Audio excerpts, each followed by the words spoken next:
if you're a woman who is in power or a Mhm. position, if you know you have a calling on your life, if you know you want to build a legacy, whether you have children or you have a husband or not, if you know you want to go the next mile, do you think that that means you can't have a soft life? Absolutely not. It's just in those small intentional steps. It's in the community.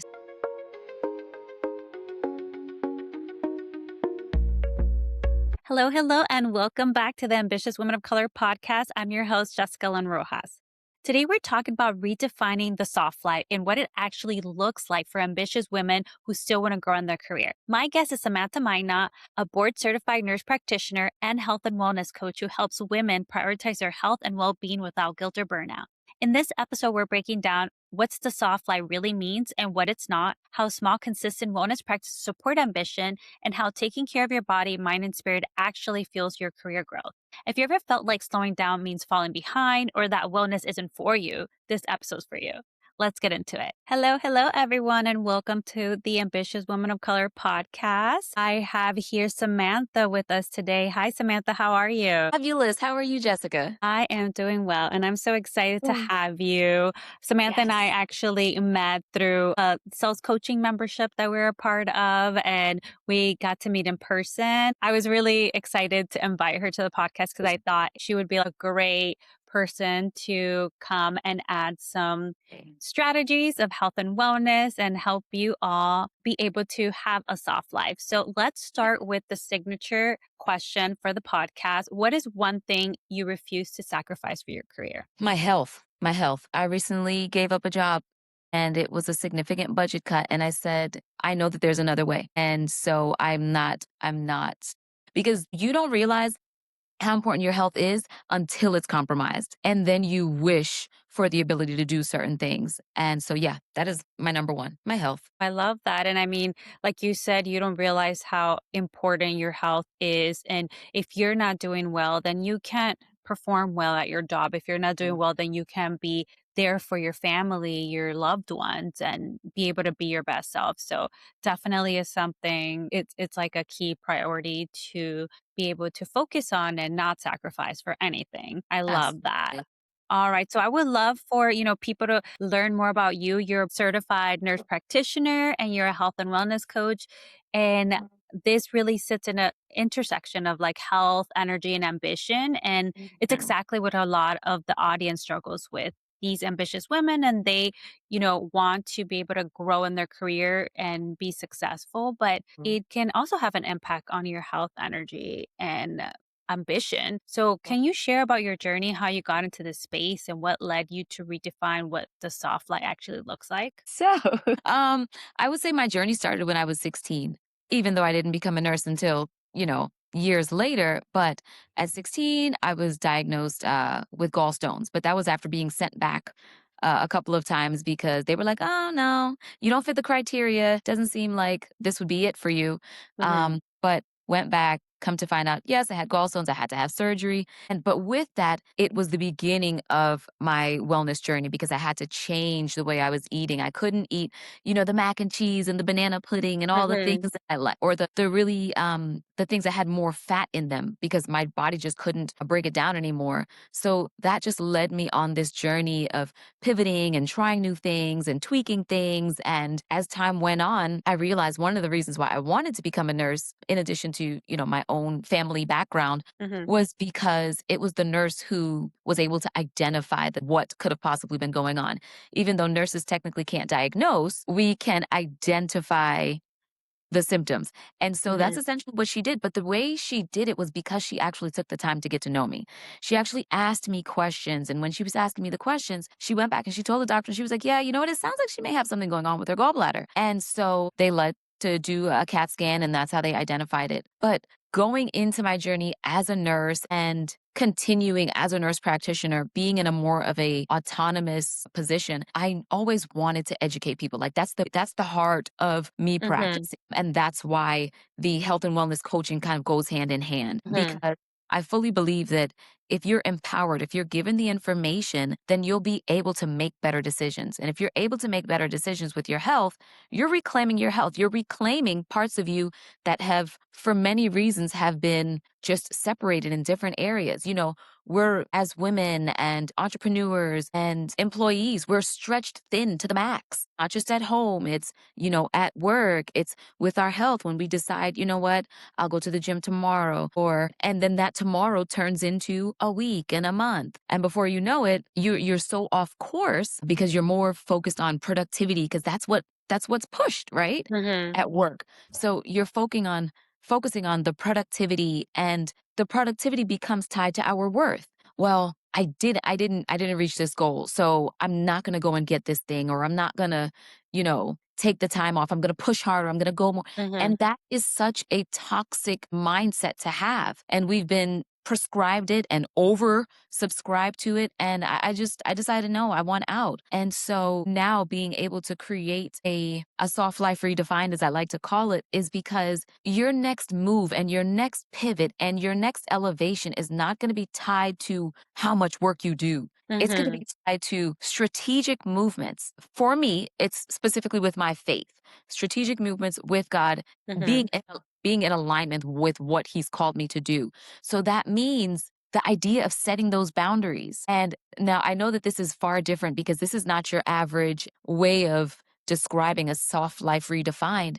But if you know that you're burnt out because you're overexerting yourself for everyone, you're always the strong friend, you're always this person who can be relied on.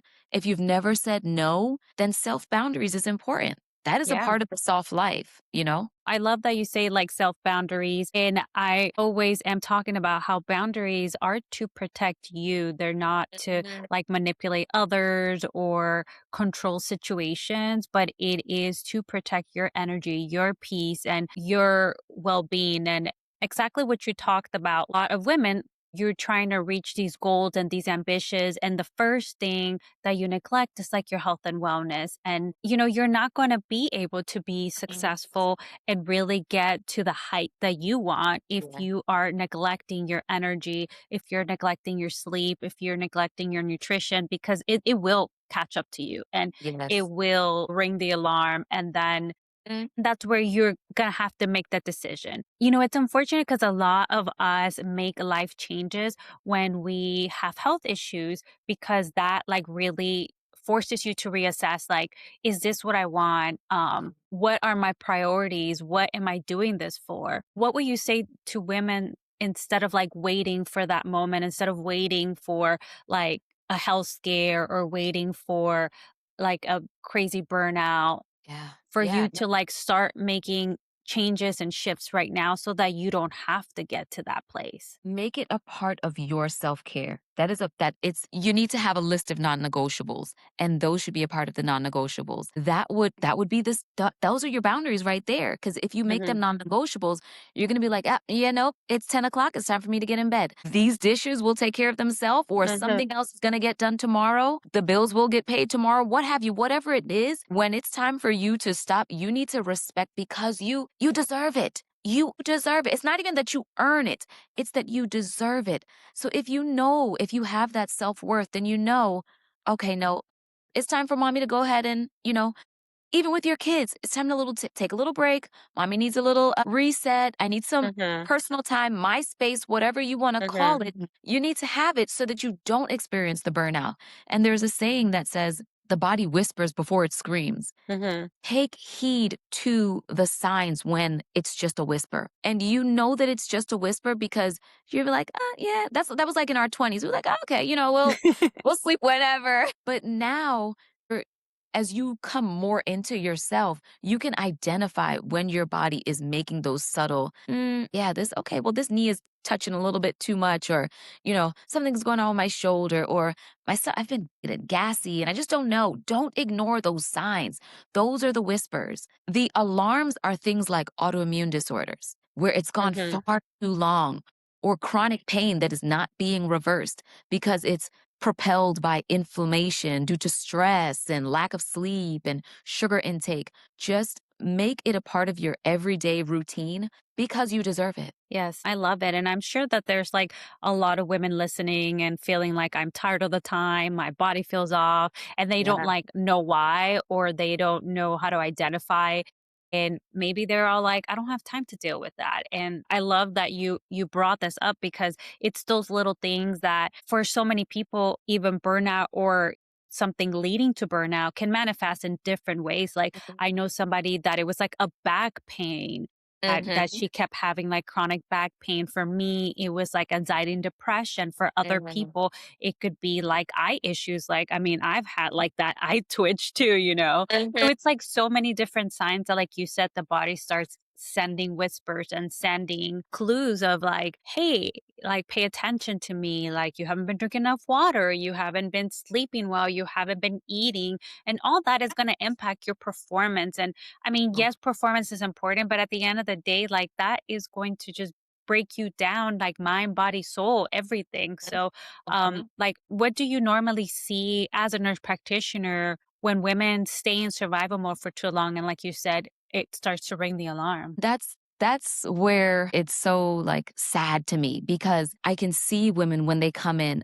You can see first of all, there is just something so powerful about women when women connect. So, I've seen patients come in, you can see the hurt, you can see the trauma, right, that they've experienced. Mhm. You can see the pent up frustration that they've never had the space or opportunity to be able to let out. That comes in the form of, like you said, back pain, neck pain, shoulder Mhm. pain, things like fibromyalgia, things like autoimmune disorders. There's a reason why, and I think it's so interesting. There's a reason why the fibromyalgia is more associated with women than it is Mhm. men. It's only now being noticed a bit more in men, and this is a completely different take, but it is more predominant in women, and it is a diagnosis of exclusion. Like, okay, you can't, Mhm. there's no real test for it, but you're having like multiple joint issues, and it's associated with depression.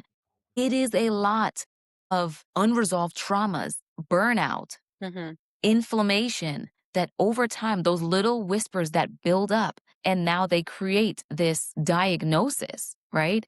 And it's so sad because there are so many women, if you look up fibromyalgia, a lot of them, it takes them about 7 doctors before they're diagnosed. It takes them years before they're diagnosed because a lot of it said, oh, it's in your head. Well, Mhm. yes, in part it is because there's a mental component to it. But there's also traumas that are unresolved that are not being met. And because they're not being met and people don't know how to properly help women in that state, that it turns into fibromyalgia. And now it's more of like, okay, let's treat with antidepressant medications. Let's treat with physical therapy to help with the joint pain. And it doesn't have to get there. Things like, and this is why I started doing something last year, which was instead of doing a New Year's resolution, I just focused on like 5 pillars, and all of those things were to safeguard, to create those self boundaries, to nurture myself so that things like relationships, that is one of the crucial things. Just being able to Mhm. connect with other women, being able to release. Men don't talk, but men don't talk for a reason. We are fluid. We need to Yes. communicate. We need to get it out. And when we don't get it out, things like that happen. So that's how I generally see it presented in the office. I love that and thank you. And getting a little bit more about the body, and I know that you focus a lot on hormones and energy. How do hormones, stress, and burnout show up for ambitious women specifically? Because I'm sure that you can tell, like when these women, you're like, okay, you're pushing it too hard at work, or you're pushing it too hard trying to balance a career and a home and your children and a marriage and family and everything. Like, how does that look like? So for me, that looks like brain fog. Brain fog is a big one. I mean, if you just think about it, if we're constantly producing and we're putting more information in, we don't have enough time to process the information and we're not pushing that much out, your brain is getting bombarded, right? So Mhm. brain fog, that fatigue, that where, your cortisol levels are fluctuating, where you are tired but wired. It's like you want to sleep, you're exhausted, but you can't. Your mind is constantly on. So that wired and tired feeling, the brain fog, the fatigue, and a lot of people, need to focus more on this, but your gut health. So identifying the gas, the bloating, Mhm. the fatigue, the constipation. Those are all signs. With the constipation, even things, and it depends on how bad it is, but things like rashes, things that come up on the Mhm. skin. Now we know that when you have something that comes up on your skin, it has already internally transpired. So if Mhm. your gut is not moving, if you're not moving your bowels regularly, all of those things then translate onto your skin. So really it's the constipation, the fatigue, and all of those things really go back to your gut health. Because if your gut is impaired, that means that the excess estrogen that you have going around in your system from foods, from chemical exposure, all of those things, they're not being released because your liver Mhm. is not getting enough time to work those things out. Excess cholesterol that's not being pushed out through your stool, and because of that, you have hormonal fluctuations. Now we do know the gut brain axis, so we know that we Mhm. right. So we have more serotonin in our gut than we do our brain. It's just like the fight or flight mode, like if you're going to catch a plane and you're scared you're going to miss it, sometimes people get diarrhea because that's your body's safe mode to protect you, but it's not where you should be living. It's a survival, but it's not where you're going to thrive. Yes, yes. No, I love that you mentioned that because that's something that when I also became a health and wellness coach, I learned so much about the gut and brain connection because for me, burnout manifested through mental health issues and, Mhm. physical issues as well. But a lot of it was mental health related. And I mean, I've been studying so much about mental health because I've been dealing with it my, adult life and what are strategies and ways that I can make changes in my lifestyle so that I can improve my health and wellness. And one of those things was like the gut and brain connection of like what you eat and how you take care of your body, especially your gut, all that really impacts how you feel. So it's beyond just whether you're in a good mood or not, but like Right. how it can really help you manage stress. It can really help you manage anxiety and depression. And food literally is the medicine. It quite, I just have to say this real quick because it absolutely is. It's the medicine. I'm currently doing a 90-day cellular reset. So right now it's just fruits, vegetables, quinoa, steamed foods. Like it's pretty bland, nothing processed. I've stripped all those things out, but I did all that one because of self-care. I'm like, okay, Mhm. no, we gotta reel it back in. It's time to, you know, but I say this because we were recently talking about, and it makes so much sense, how all food has energy. Mhm. And it's not a woo-woo thing. It literally is, when you're consuming plant-based foods, and that doesn't mean that I'm like, everyone has to be raw vegan, no. Mhm. But when you're consuming vegetables that are living, you have a higher energy vibration. It's going to Mhm. make you feel more alive. You're like the chlorophyll, all of those things that are going to help get rid of toxins. They all work hand in hand. So when you eat those foods and then you have a boost of energy, and then you know what? I could go on that mic, that hike now. I can do this. I can play a little bit more with the kids now because you're vibrating on a higher frequency. But when we consume foods that are like highly processed, highly refined, um, it takes at least a day to process Mhm. fast food, right? And it takes about a week to process meat. So not hating on anybody who eats meat because I get it. I get it. But when we're consuming those things, it really slows down our digestive system. Mhm. If it's slowing down your digestive system, guess what? You're not going to be focused so much on thinking, you're going to be focused on digesting because that's where the blood is going. So if that's where Mhm. the blood is going, you're not going to have the energy to then want to go record your podcast. You know what I mean?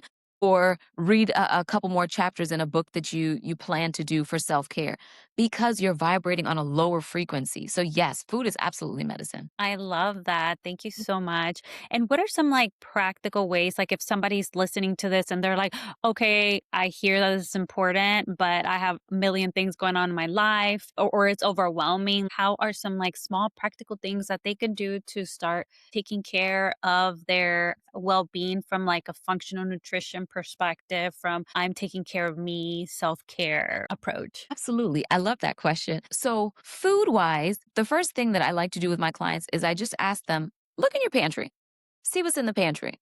Identify some things that may not, if it has a laundry list of of ingredients, then it may be something to stay away from, right? Identify foods, preferably things that are in season, because if you know that you're consuming foods that are in season, they're going to be higher quality. They're going to be not going to be force ripe, right? So you're going to Mhm. get the best out of it. At this point, you want the best of the best in your body. You have to be stingy. You have to be selective. And so small intentional steps with regards to the kitchen means finding more whole foods, incorporating more of a salads, going from iceberg to maybe arugula, right? Because Mhm. arugula is really good to A help lot more the liver detox. micronutrients, yeah. A lot more micronutrients. So things like just swapping out things. If you have like I make this statement all the time, but like the big coffee company where they run. So the branding is perpetuating the idea that there's no time, there's no intentionality. Mhm. You just need fuel so that you can go and be productive.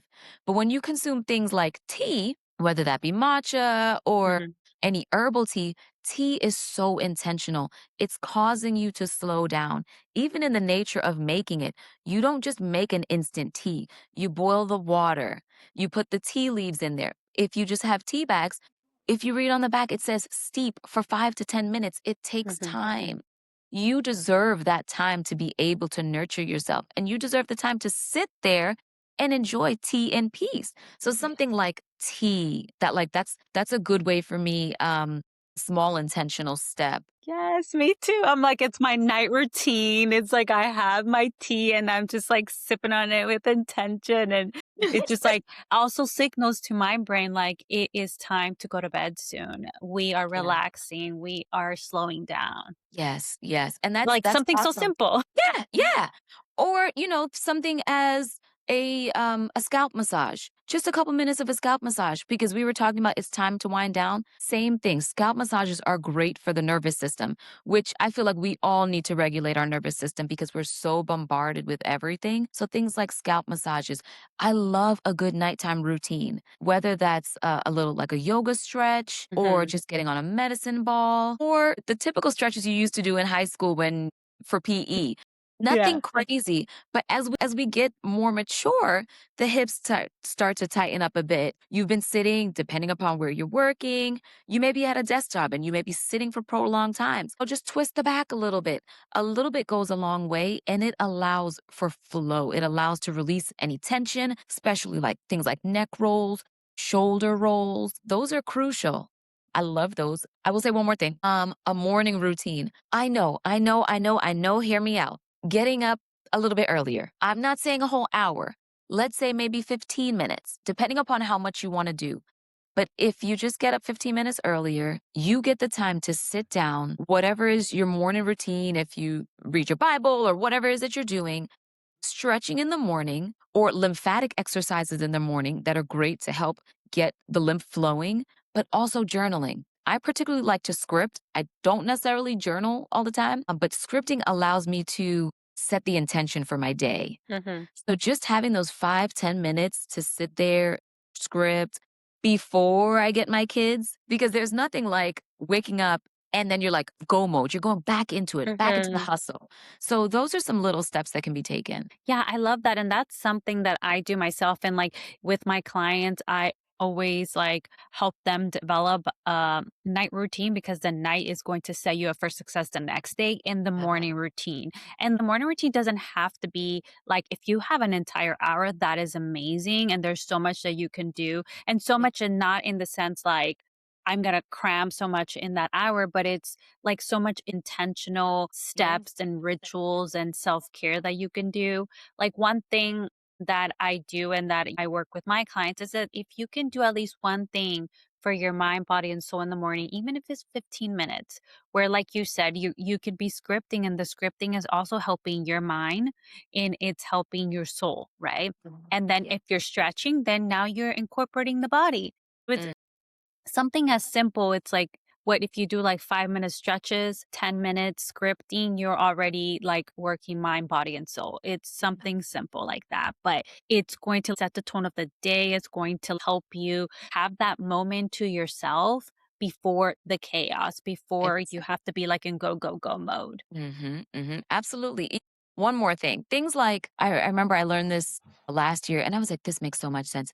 Just planning out your wardrobe for the week, whatever it is, because we make so many decisions Mhm. as humans, let alone as women. So just planning out what it is that you're gonna wear so that you're not like, "Oh, well, this pants, oh, something is still in the," and now you're flustered because you don't.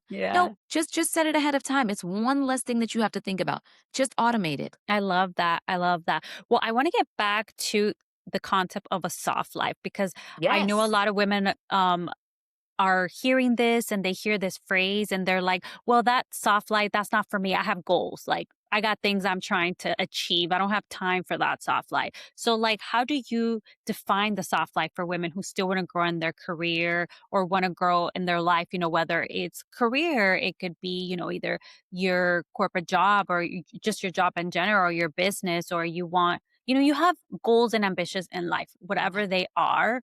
Like, what is that redefinition of the soft life, or a way that they can see like, hey, I can still have this soft life, the soft Mhm. life and, ambition can coexist. Yes, because 2 things can coexist at the same time, absolutely. So, what I love about the soft life redefined is there's no one appeal to it. It doesn't just look one way. It's not always gonna, if you look on social media, there's a certain way that it looks for me. It may look a certain way for somebody else. They may have the luxuries and they get to prance and do all the shopping and and it's not that we can't do that, but we just have to do it with intentionality, right? So, the soft life redefined, and I think this is something that the girlies will resonate with, is it's a way of taking back control. I'ma just shoot it out there and say most of us like to be in control. If we're high achievers, we like to be in control. Yes, a little too much. Just a little too much. But the soft life redefined is you not waiting for a moment to happen for you to be able to get the thing or do the nails or spend time at a spa or enjoy the luxuries. You're not waiting for that because those opportunities don't come for most of us. Most Mhm. high achieving women, we also don't have like someone who's just going to be like, oh, I'll whisk you away, and it's not so romanticized because we're like, grind, hustle, let's go. So, really, the soft life redefined is in those little moments of intentionality, in gratitude. I know you talk to your people about gratitude, your clients, in acknowledging that we kind of already have a soft life, so to speak. We do have some luxuries that maybe a couple of years ago we didn't even have the opportunity Mhm. to have. So, first of all, the biggest thing with having a soft life redefined is the gratitude, acknowledging what it is that we already have. Things like being able to book a massage once a month, or being able to get the nails done. Or my plan is this year, I'm going to do something every month. I'm going to get away out of the house once a month. I don't know where I'm going. It could be far, it could be, a conference, whatever it is. Those things are going to add to my soft life. It's going to Mhm. add the lack of hustle and rushing. That means leaving the house a little bit earlier so that you're not hitting all that traffic and now you're upset because you're stuck in traffic. Mhm. This is something that is not typical, but the Mhm. idea that you're not behind, you're exactly where you need to be right now.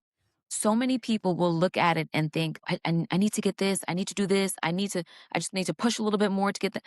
But when we do that energetically, we are forcing what we want away from us. It's all of the things that we attract when we show gratitude, when we are here in the here and now, that they start coming at a faster rate. Do you know what I mean? Yes, yes. So soft life redefined, that means I didn't do them, but that means doing the nails, that means I had a brush recently. What do you Like call a it? dry brush. No, it's not a dry brush. I need to get one of those. But even like doing lymphatic massages after, with some hexane free castor oil, that is, to me, that is a soft life redefined. It's taking care of yourself. It's something as simple as getting in the tub with some Epsom salt and just soaking for 30 minutes, an hour, whether you just want to reflect, light some candles, and that just really sets the mood. Again, it resets the nervous system and it relaxes those muscles because you've been tense because all these things have been going on. So that would be a way. Yeah, even like exfoliating. Exfoliating. It seems so. How many times do we like rush in and out of the shower? Like even if Mhm. we're in there, but we're not, our mind is somewhere else. sometimes it's more so just about being present in the here and now. So Yes, yeah, mindfulness. Yes. yeah. Um, and you know what? Just setting aside the money. Girl, you make the money. You make the money. Yes, you have to invest. Yes, you have to put in your 401k. Yes, you have to put in a high yield savings account. But you can take some of that money for you, allocate those funds so that you know at the end of the day, okay, no, this is what I'm going to do for me. I'm going to go to acupuncture. I recently did acupuncture, and that was a part of my soft life redefined because I said, you know what? I need to try something new, Hmm. going out of your norm and just experiencing new things, whether that's horseback riding, like just I joined a golf and yacht club. And Ooh. exactly my point, Jessica. That is the soft life redefined, in my opinion. I'm like, it's like that is a way that you can still make connections, still move forward without having to do more productive work. It's Hmm. almost like getting yourself in the space, in that place to be able to flourish. Yeah. And I love that you gave a lot of examples that were not just like things you have to spend money on or things that are just like, getting your nails done, getting a massage, because yes, those are great. But then, there are many people that they don't have the means to do Yeah. that. And it also like makes people think that self-care is just like you doing like your nails or a massage or yeah, that's great. But there are so many ways, like you said, that intentionality, that being present, like, So true. having a few minutes to yourself to drink your tea in peace and quiet and just you and your thoughts. Or, one thing that I like to do is turn off the lights when I'm taking a shower, put a candle on. And even if it's like a shower, like I am taking my time and reflecting on my day and just like that is peace and quiet for me. So that right there is self-care. And like you said, exfoliating, like if Mhm. you just take an extra 5 minutes in your bath or your shower to just exfoliate, and while you're doing that, like thinking about what you're grateful for, thinking about your day, thinking about the goals that you want to accomplish, like those are still ways that you can be present and really be with your thoughts, be,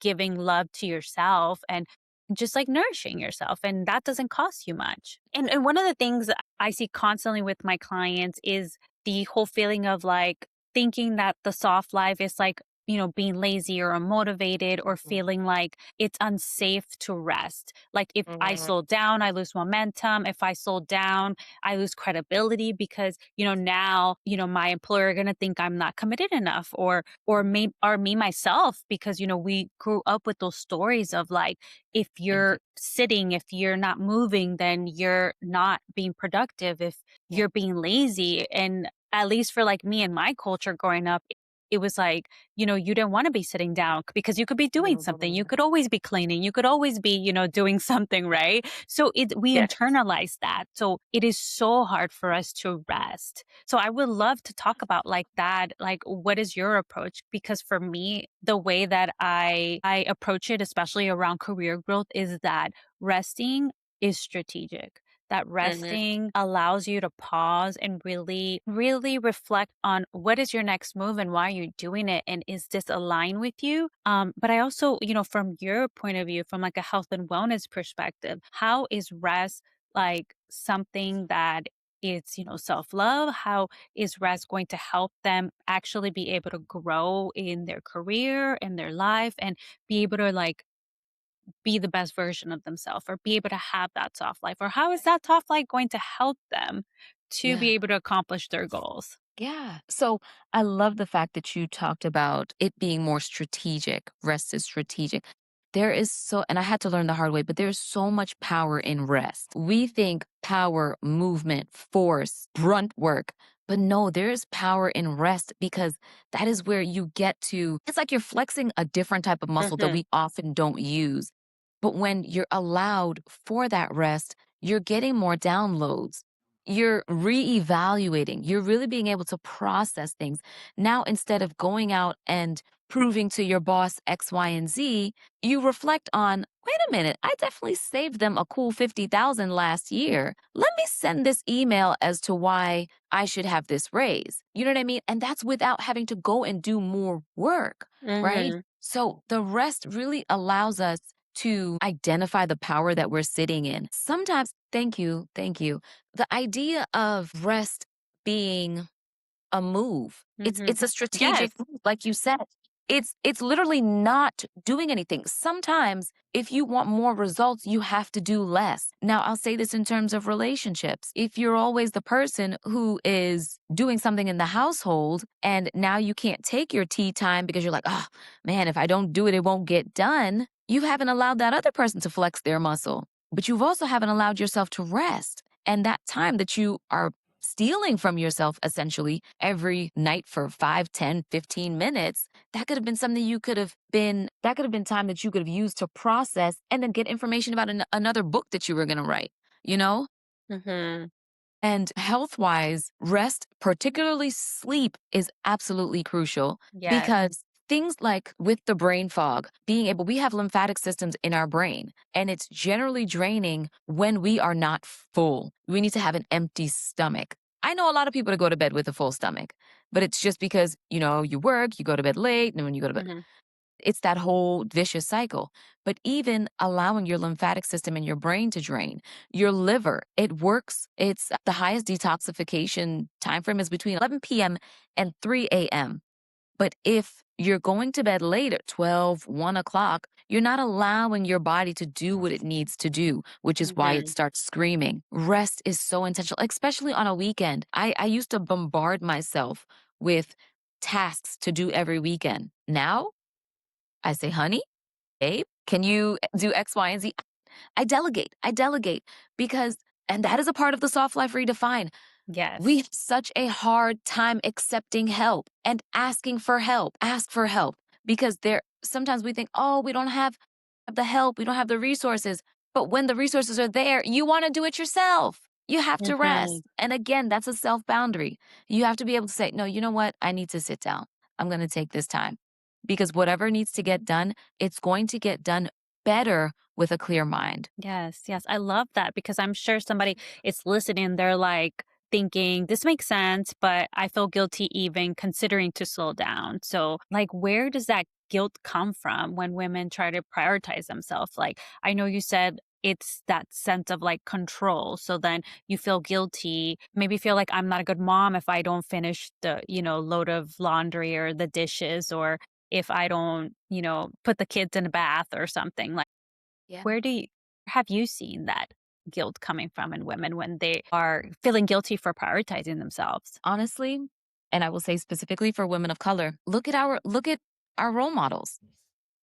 If you're a high functioning woman of color in business, in the corporate world, you better believe you came from a high functioning woman who was in the household and or working 2 jobs, 3 jobs. That's where this is what you're looking at. And as much as, we applaud them and we think that they're so strong and we're so grateful for them because they made all of these sacrifices for us. We also know it came with a price. You know it came with a price. I can bet your bottom dollar.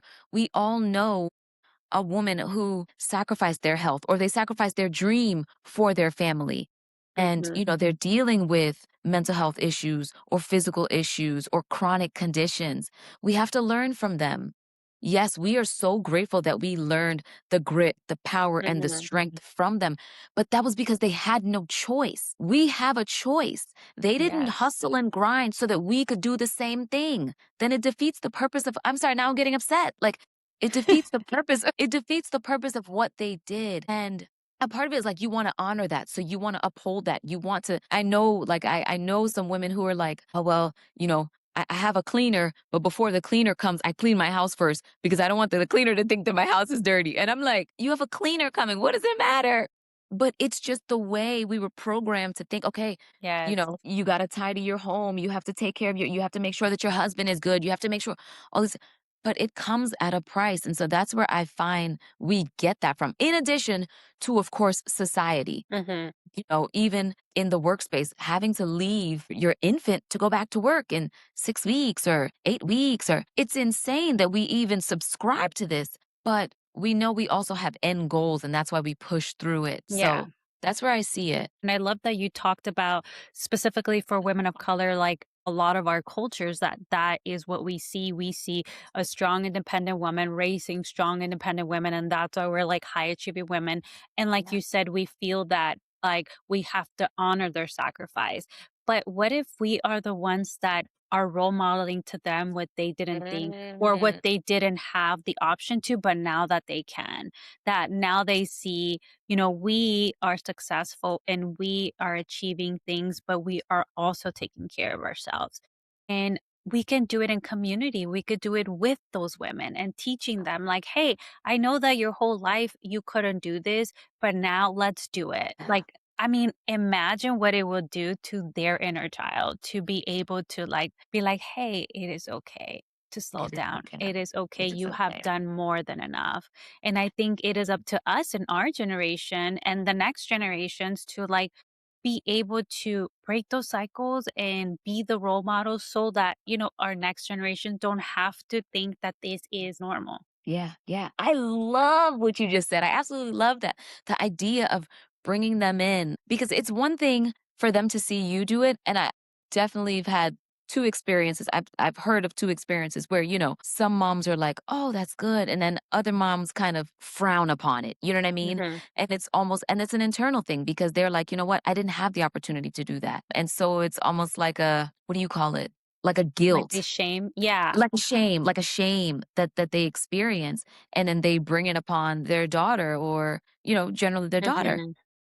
But I love the idea of bringing it and just say, "Mom, it's okay." And I think that's in part another reason why we hustle so hard because we're like, "No, she's done so much. I wanna be able Hmm. to retire my mom. I wanna be able to get my mom a car. I wanna be able to buy my mom a house. I wanted to." And so it's like that sometimes overrides the pain, Hmm. overrides the fatigue, overrides the tiredness because you're like, if she did it and she got on the bus and she had 2 jobs and she raised 3 kids and well, who am I to complain? But Hmm. but yeah, I love the idea of incorporating them in that. Like, I'm not gonna lie, Jessica, that sounds like a really nice event for you to Yeah. host. Moms that mommy and me kind of, soft life redefined mommy and me. No, yeah, I love that. All right, so before we wrap up, what is like one way that women can like take like everything that you're talking about today and be able to apply it to redefine what soft life means to them and be able to do the self-care and the taking care of the health and wellness without guilt? Okay, so I'm so glad that you said without guilt because before you do any of those things, you have to address your mindset. If you don't think that you're worthy of having it, then you're not going to do it. You're going to find every reason why to self sabotage. So, the first thing, this is why I love affirmations. Absolutely love affirmations. And I love lofty questions. Affirmations in particular are just going to reaffirm or affirm things in you that Mhm. maybe someone hasn't affirmed in you before. Specifically in my faith, I do this through just reading the Bible. Because if we don't think about it like that, yeah, I'll say this from a Christian standpoint, God sees you in the best light possible.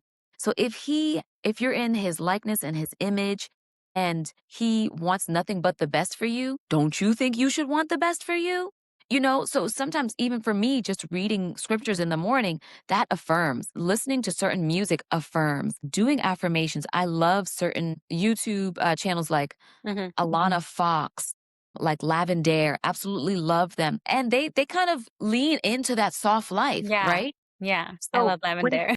Yes, I love Lavender. She recently came out with like a 7-day New Year one, and I did it. I love it. But yes, that gets you into the mindset and the heart posture of I can do this. I do deserve this, and it is safe to do this. One of the affirmations say it's safe for me to become a millionaire.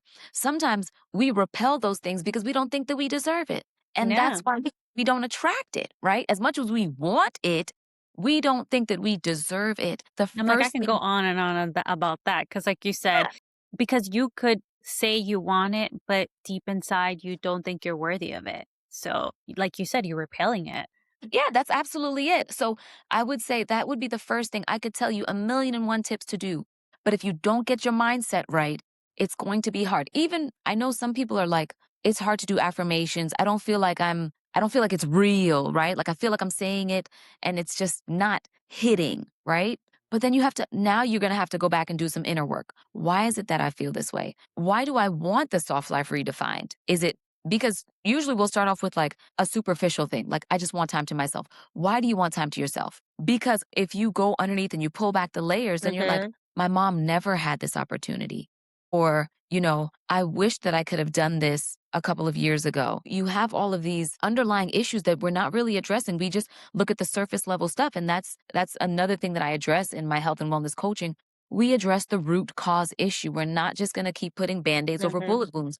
We're going to identify what's the heart at the heart of the matter, right? Yeah. So that would be the biggest thing, mindset. I love that. I focus on career coaching, but it is all from a holistic perspective, like Mm. looking at everything and really getting to the root of what is causing you to either burn out, what is causing you to overwork, people Yeah. please, and why you Mm. don't feel worthy of the space that you're in, or you don't feel worthy of asking for more money. So, at the core of everything, it is your mindset. It Yeah. is what you believe about yourself, what you believe you're worthy of. And that's always going to be your biggest block. If you don't address that, then you're never going to get to what you want, whether it's a soft life or whether it is like health and wellness, whether it is success, financial success, then it's always going to be like your block of getting there is if you don't address like the core issues around your mindset and what is causing you to like repel those things. Yeah. And sometimes, just real quick, sometimes it's just things that we've heard. Sometimes Mhm. it's things that, people said about us or did around us. And so the other thing would be getting yourself in community. Women need community. Get in community with other women who are like minded, who want that soft life or who have that soft life, because then Mhm. it gives you a visual to say, this is possible for me. Yeah. Yes, I love it. I love it. Okay, so this is perfect to get to the rapid fire questions. So these are just simple questions. Just give me whatever answer comes to your head. So what is Okay. the biggest myth about the soft life? That a man has to provide it for you. Ooh, okay. I'm gonna ask you for a second, and I mean, like double, like get a little deeper on that one. So yeah, I mean, and that was what was portrayed to me Mhm. on social media. It's like this woman and she stays home and she cooks for her husband and he comes home or he takes them on lavish trips and I'm like, "Okay, that's great." But if that's not your reality, does that mean that you can't have a soft life? If you're a woman who is in power or a Mhm. position, if you know you have a calling on your life, if you know you want to build a legacy, whether you have children or you have a husband or not, if you know you want to go the next mile, do you think that that means you can't have a soft life? Absolutely not. It's just in those small intentional steps. It's Yes. in the community. So yeah. Yeah, and I love that. I totally like see that where it's like she's the Pilates princess. All she does is wake up and have her matcha, go to Pilates, go Mhm. shopping, have her lunch, and come home and do it all over again. But I love that you said like it's not something that like that is the version or the only soft life. Like Yeah. kudos to those who have that. But some of us maybe we want a different version of a soft life and it is possible. So I love that. All right. So, what is one sign somebody is living in burnout mode? One sign that someone is living in burnout mode is they're extremely confused. They're confused about what they want to do in life. They're confused about what they want to eat. They're just not sure which direction their life is going in. It's a lot of confusion. And it's a lot of confusion because it's a lot of clutter. There is no time to, like I said, just rest and Hmm. let your mind just like replenish. There's no releasing of energy through exercising. There's not enough sleep. Mass confusion. Yeah. Yeah. And I definitely can see that. Especially that's like the whole concept of people saying, like, I feel stuck, right? It's Mm. like you don't know, you're confused of where your next step or what to do. And you just feel like, yeah, And you know what? confused. Can I say something real quick? Yeah, of course. When you said you feel stuck, it just automatically made me think about the fact that you're feeling stuck because you don't know what you want. And you Hmm. don't know what you want because you've always been accommodating and people pleasing and doing all the other things. What does my boss want? What does my child want? What does my mom want? You don't know what you want because you didn't take the time to tap into self, to see how you're doing, to see how you're feeling, to reflect on things. So that stuck feeling is just neglect. It's neglect. Yes. Yes, I love that. All right. So, one daily habit that supports energy. One daily habit that supports energy. Deep breathing. Deep breathing is a great way to get energy. Well, that and just like a nice little slow morning routine, but definitely deep breathing because you're starting to cleanse your body already of toxins, right? You're clearing your mind. Sometimes, if you take deep enough breaths, you may get a little bit lightheaded. It's just because you're getting so much oxygen to the Mhm. brain.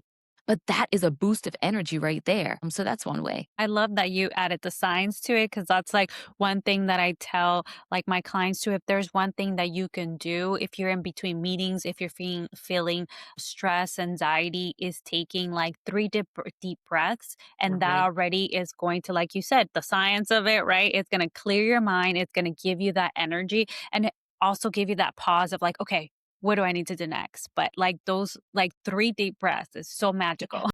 Yeah, yeah, absolutely. We're in alignment. Yes, I love it. All right. So, before we end today's episode, what is like one thing you want listeners to walk away today about creating a soft life, especially women who think that they need to work really hard and always be on the go, go, go to succeed and grow? You are more than enough. You deserve it now. Nothing that you're going to do in the future is going to make you deserve it more. The woman that you are now is because of all that you've done. So you have to celebrate her. That would be the one thing. Oh, I love that. All right. Well, thank you so much for all this and let us Yes. know how can people find you and how can they work with you? So, absolutely. So, my website is wellness-evolving.com.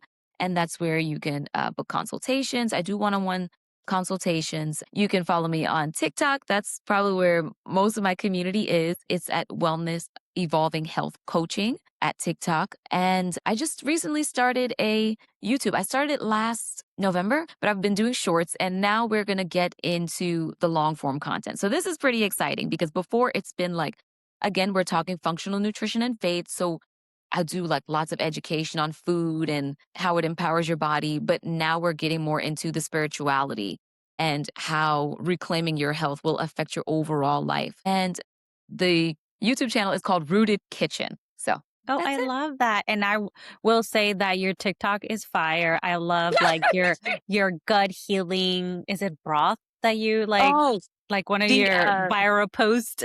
the liver detox broth. Oh, Yes. yes. And that's a whole nother thing. If we want to talk about soft life real quick, instead of having coffee or tea, starting off your morning with broth, it is an amazing way to gain energy, an amazing way to slow down, an amazing way to feel so loved. Like you're giving yourself an internal hug. I love So yeah, hug in definitely a you cup. guys. Yes, yeah, in a cup. But yeah, and it just changes the day for you. So yeah, TikTok is where it's at for me. Yes. Well, thank you so much again. And Thank I'm you, so Jessica. excited for all the women that are going to gain so much knowledge through this. Thank I'm you. so excited. Thank you so much, Jessica. I hope you got exactly what you needed from this episode and that at least one thing clicked. One shift, one conversation, one thing you could actually try this week. And if you're listening and thinking, okay, but how do I apply this to my situation? That's where I come in. I work one-on-one with ambitious women of color who want to grow in their career, get promoted, negotiate more money, or make the next move without burning themselves out or losing their peace. We get clear on the strategy, work through what's really getting in the way, and build the success that actually fits your life. If this episode resonated and you want support, you can find me at jessicalynn-wellness.com or DM me on Instagram at jessicalynn-wellness. We'll chat about how I can help you thrive in your career and in your whole life. And if you know another ambitious woman of color who needs the conversation, share this episode with her. If you loved this episode or the podcast, leaving a quick rating or review helps more women find this space, and I appreciate it more than you know. Make sure you're subscribed so you don't miss what's coming next. You don't have to choose between the career and the life. You get to have both, and we're building that together. I'll see you next week. Vámonos.